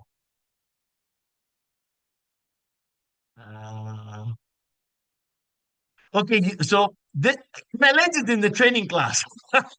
So this is not, but when the guy said it in the training class like this, it made so much sense to me, right? It is because, you know what, prior to now, are you all listening? Prior to now, you address all the clauses of the standard. Let me say it clearly so that everybody understands it, right? Let me come back here. Prior to now, we address all the clauses of the standard, right? We addressed from 4.1 all the way to 9.3. Am I right? And we then got the non-conformity from all of them. And then we worked on the continual improvement, the corrective action and all that. But we've already closed the continual improvement register in a sense. Do you understand? Sorry, the non-conformity register. So it was the way it was like continual improvement was a nice to have, not a must have. Are you listening? because you've already done non-conformities and corrective actions. And then it's almost like at the end of the whole piece of work, right? Get the client to say, these are the improvements we want to improve we want to embark upon in the future. That's the way it was. But now you can earn. That means we're going to check scientifically if you're improving 10.1. We're going to put the science to your improvement so that you can earn a non-conformity if you're not actually improving. So that the review here, let me write it here for clarity, so that the review, the NC and CA here, the NC and CA here will cover everything from 4.1 to 10.1. Nothing is going to be hidden any longer. So the idea is that you can earn. Before it was like a nice to have, but now the idea is that you can earn, right, a non-conformity from not improving. So it's like they want everything to be the last thing to now be non-conformities and corrective action, so that your continual improvement is not a nice to have. Your continual improvement has become mandatory. That means you're audited. The same way we're going to audit you for 6.1 is exactly how we're going to audit you for 10.1. So there's no escape. All the requirements that are captured in the standard for 10.1, you must have evidence of them. Otherwise, you will earn a non-conformity for that your 10.1. So now, non-conformity and corrective actions are the last things on the entire screening itself, the whole standard. So that means everything is in focus from 4.1 all the way to 10.1. And that's the other good thing about ISO 9001. Sorry, I should have changed it to this. All right. That's the good thing about it. Because you can't you can't say one portion is not compulsory. Every portion here is applicable. Every portion here is applicable. Every portion here is applicable. This is a big deal. I always tell people 6.3, everything changes. Leadership changes, strategy changes, people change, processes change, systems change, external factors change. So you have to have evidence of tracking and managing literally all changes in the organization. Literally. It's a big deal. It's a big deal. It's a massive deal. Okay. So this is the entire standard. All right. We've gone through it. This is the entire standard. We've gone through it. Okay. This is the whole standard. All right. There, everybody, you can go to this guy's website. Great guy. Quality Gurus. Great guy. I like the way he captured some things on his website. I've never met him before, but I think he did a great job. So anybody who knows him, you should clap for him. He did a great job. Sandeep, never met him before. Don't know him personally. So he tried to talk about the differences between the new and the old. He tried to speak about the differences between the new and the old. So for people who are old timers, so I've covered the standard for everybody, whether you're an old timer or a new timer. But this portion means that You're an old timer. You've been working on the older version, and now you want to help your clients move to the new version. So he talked about each section in there. You should go on his website. It's all on his website.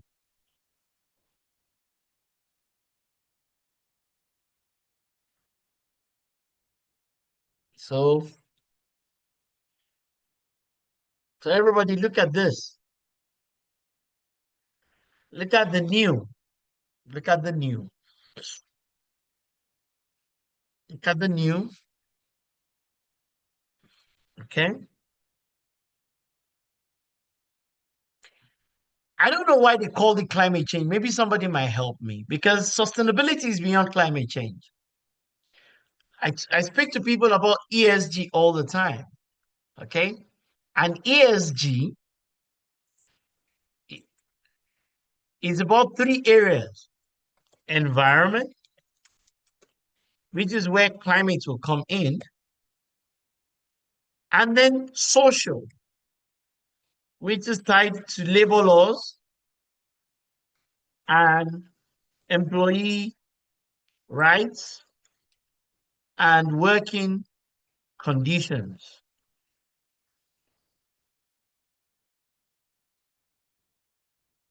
And then there is a final one, which is the G, which is governance.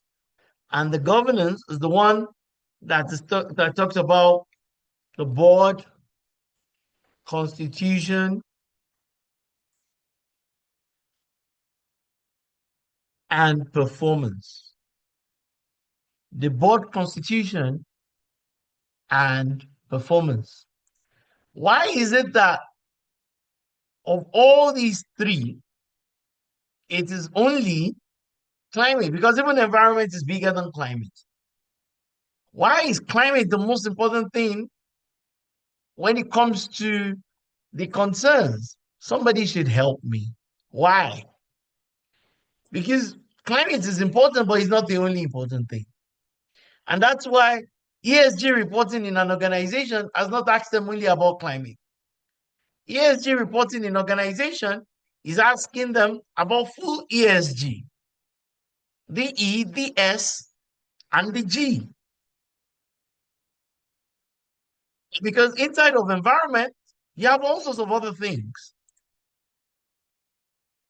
Climate is there, but there are all sorts of other things inside of environment. You cannot, let me do this, right? I did, where's that thing?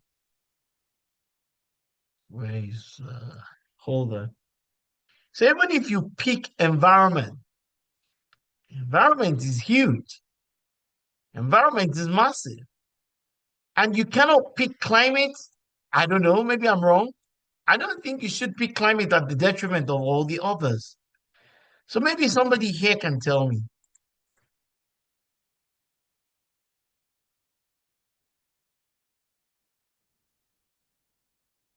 So when I speak to people about the environment, there are many things to look at in the environment. This is the, all right? So there are many things. I think I mean, climate is one of them. There's water, there's noise, there's deforestation, there's all sorts. There's pollution, there's recycling. So why is it that this standard did not say requirement to determine if ESG is a relevant issue as part of context? Why did it single out just climate? Because ESG is a bigger deal than just climate. Why?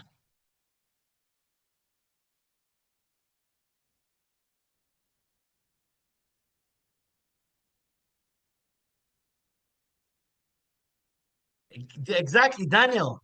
So if you don't use ESG, you use sustainability. Why is it just climate?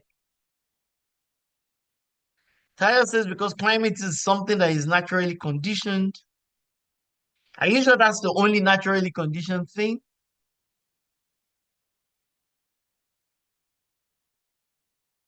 Okay.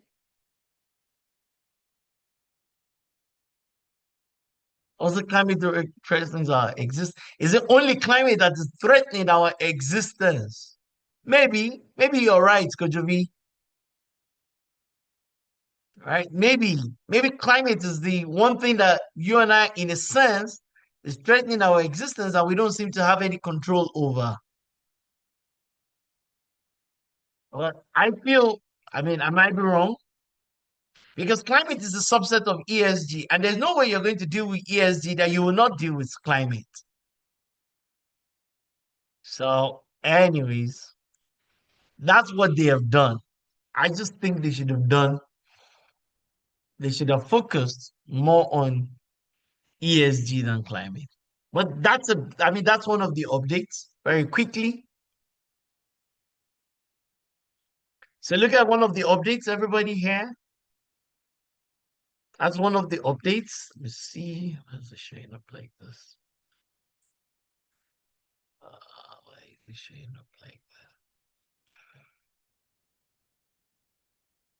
Yeah, here. Okay.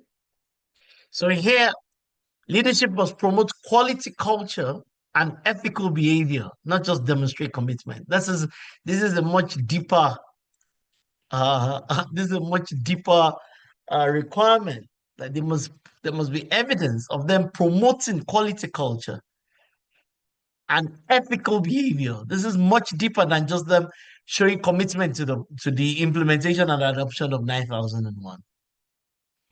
Customer focus, they've included regulatory and statutory requirement.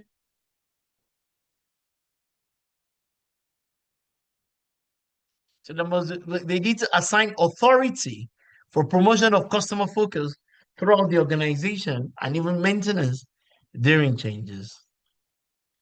Big deal. Look at planning. Okay. Some updates to the risk. And this one is a big deal. This one is a big deal. This one is a big deal.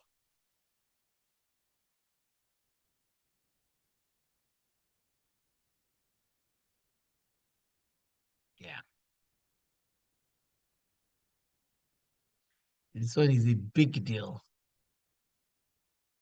So there's a massive deal here under six. It's a big deal. Okay. On the seven,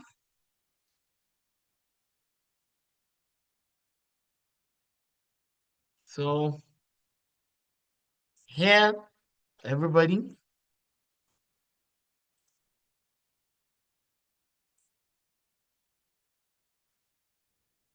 the, so like, it's almost like bringing IT and automation into the conversation.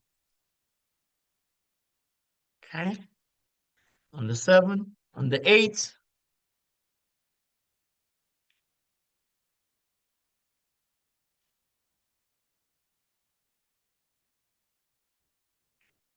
okay.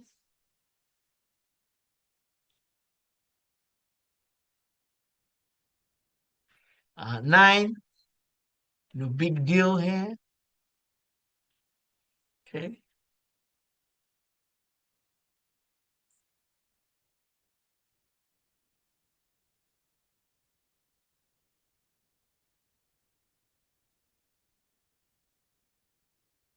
So everybody is forced to think not just threats, but opportunities. All of us are forced to think not just threats, but opportunities. Here, moved moved it around as I showed to you. So, some key things. Good. So pretty much that is it, everybody. I said I was going to do it in 2 hours, and I did it about 2 hours. So big thank you to everybody. I've said a lot already. I cannot re-say everything that I have said. There's a lot that I have said today. I started the conversation around hair, form versus essence, outputs versus outcomes. I told everybody to pick their own personal area of specialization. Where do you want to be a global expert? I did that. I talked about 9001 being business process improvement and optimization initiative. I said 9001 should everything in an organization is a process. If your organization is not winning, it's because some of your processes are broken. I said 9001 should help you meet your business objectives. If it's not helping you do that, then you're not really adopting 9001 properly.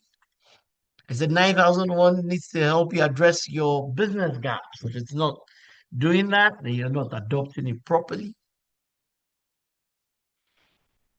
I said this is what the project is about. It's really a business process improvement or optimization project. Really, that's what it is. And everything needs to end up in automation, even internally. Everything needs to end up in automation. 9001 is not a standalone, it should be embedded within the business in itself. It's not a standalone, it should be embedded within the business. 9001 should help you address these issues. This is how you should be doing it. 9001 should be helping you address these issues, these areas of work, these departments, these processes. That's what 9001 should be helping you with. Everything in an organization is a process. An organization wants to improve its outcomes, its destiny, its value, whatever it is. It just needs to address. It needs to be blunt and brutal with regards to addressing its processes. Part of its processes might be people. You might have the wrong people in leadership. You might have wrong recruitment. 9001 should help you unearth and dig up the problems in your organization. That's what it's about. It's about holistic enterprise business process management. Everything in an organization is a process. Everything. If your organization is not global, if you're not winning every day, it's because something in your organization is broken. It might be number 16, it might be number 14, it might be number 11, it might be a problem, it might be number 9. It could be something. But that's the reason the process is broken, and ISO 9001 can help you as an organization to get to wherever it is that you believe you need to get to as an organization. So I hope that all of us will go back and our adoption of 9001,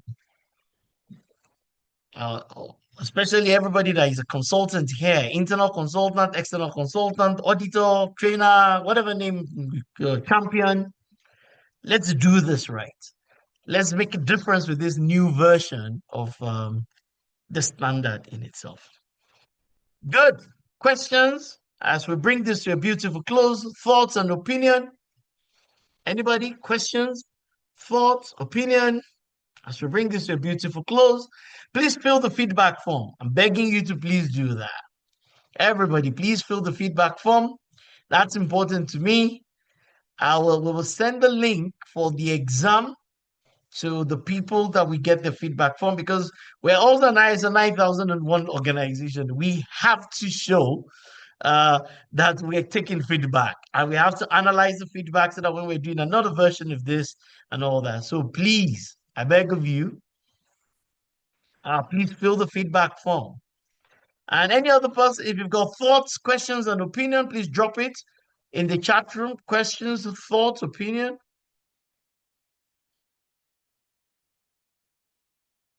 Thoughts, questions, and opinion. Drop it. in the chat room and please fill the feedback form. Please, I beg of you, fill the feedback form.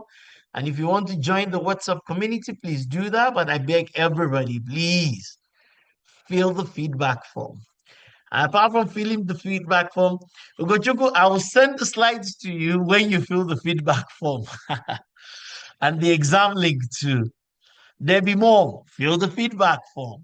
And also give me your feed. Apart from filling the feedback, what's your big takeaway today? I want everybody to give me that in the chat room quickly. Everybody, what's your big takeaway? What is your big takeaway? What's your big takeaway? Everybody, what's your big takeaway for today? Please share your big takeaway as we bring this to a close. Only two things left, or three. One, please fill the feedback form. Two, share your big takeaway here today. Thank you very much. The person called admin. Uh-huh.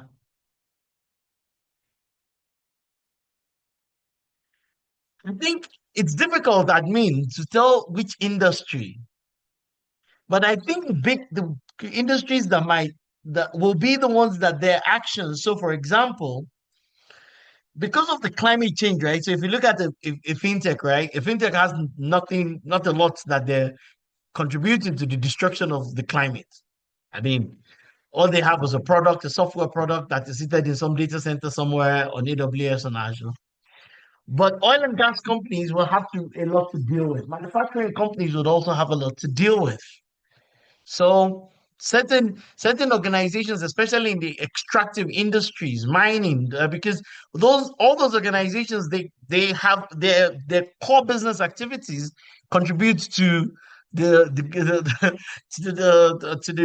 the degrade of the environment. So those that will be the biggest industries: oil and gas, energy, manufacturing. Okay. All right. James says, effective versus efficient. Great. Everybody give me your one takeaway today. But I mean, I hope I've answered your question, right? Because of that climate change. So if you're in extractive, you're affecting the climate directly. Process improvement. Sarah Knox, thank you. James, thank you. Morris, yes, thank you. Hafte, thank you very much. Debbie Moore, great. Okay. KG, absolutely. Ife, good. Thank you, everybody. Who else is here? Mavis. Um, no, there's only the draft. Mavis, if you had come early, the draft came. There's only the draft that does exist. All right. So the new standard is not going to come out till later. So yeah, it's the draft already came out even last year. So I had the draft. So it's here. Something might be, but the actual document has not even come out. Okay. Mavis, I hope that's clear. It's going to come out in September, October. Yeah, Balaji absolutely is way deeper than that. Yeah, is Zico, thank you. Abimbala, all right, good. Franklin, thank you. Rita, thank you. Femi, thank you very much. Um, yeah, most organizations are going to earn a non-conformity for 10.1. Unfortunately, all right, they're going to earn a non-conformity for 10.1, especially during their surveillance. You have to go and rethink 10.1. Choma, thank you. Simon, thank you. All right, good, good, good. So once again, Mr. Remy, thank you. Chukabeka, Ebuka, thank you. Yeah, brilliant. Thank you very much, Walaji, Omolola Mary.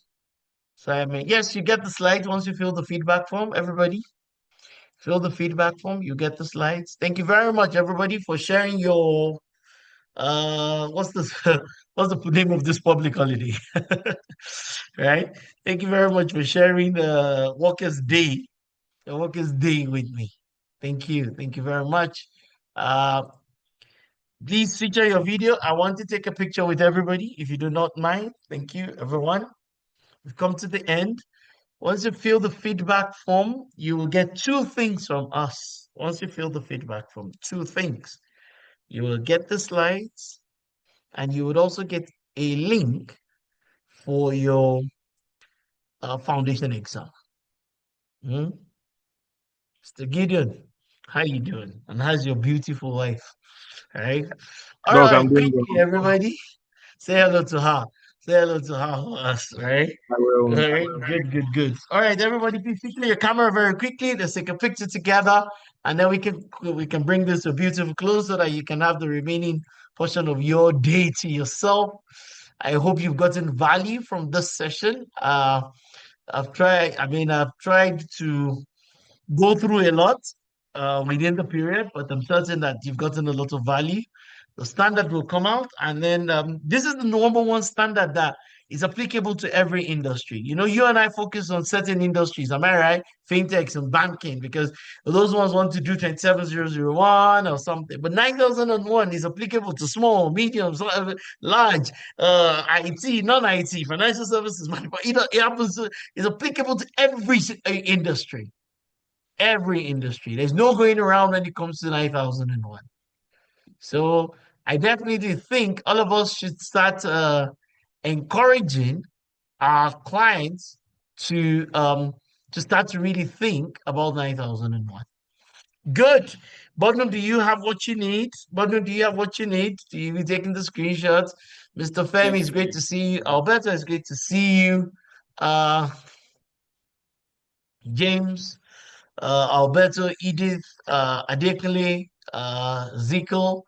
Some of you, I'm also Indrajit. It's great to have all of you here. I hope the session has been useful.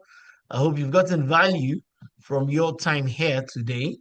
Definitely look forward to seeing all of you in future sessions. You can connect with us on LinkedIn, on any of our platforms, especially LinkedIn. You can connect with me on LinkedIn. I have a series I'm going to be doing on ITIL and a couple of other things. So it'll be great to see you all in there. There's a lot. All the standards are going to be upgraded and updated, all with the exception of none. All of them. Because of once 9001 gets updated, all the standards are good. So you can expect a lot of updates to ISO 20000, food safety, business continuity. All those standards are going to get an update in the next 1 year. So these are exciting times, and I hope that you take all the lessons from today away with you. Once again, Indrajit, Mohammed, Abel, Afiz, Marian, everybody, Sajina, Francis, everybody, Aluko, Christiana, everybody that's taking the time out to be here today. Thank you very much. Have a beautiful remaining part of your Workers' Day holiday. Peace. Thank you very much. Thank you, everyone. Have a great day. Thank you. God bless. Thank you. Good. thank you very much. Thank you very much, Doctor. Thank you very much, everybody, for taking time to join. It was a nice session. So we leave you with. I hope you've learned a lot from this. So it was a nice session to have Dr. Orlando on the call to take us through this 9001 draft.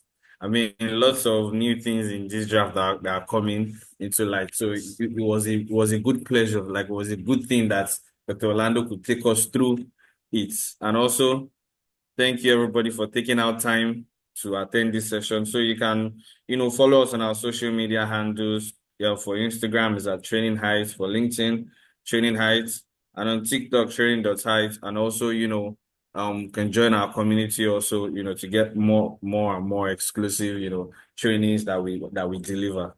So thank you very much, everybody, and have a nice day.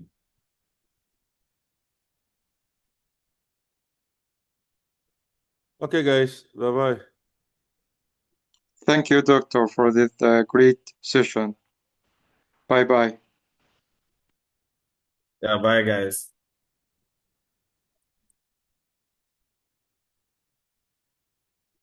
Thank you very much. So grateful. Thank you. Thank you. You're welcome.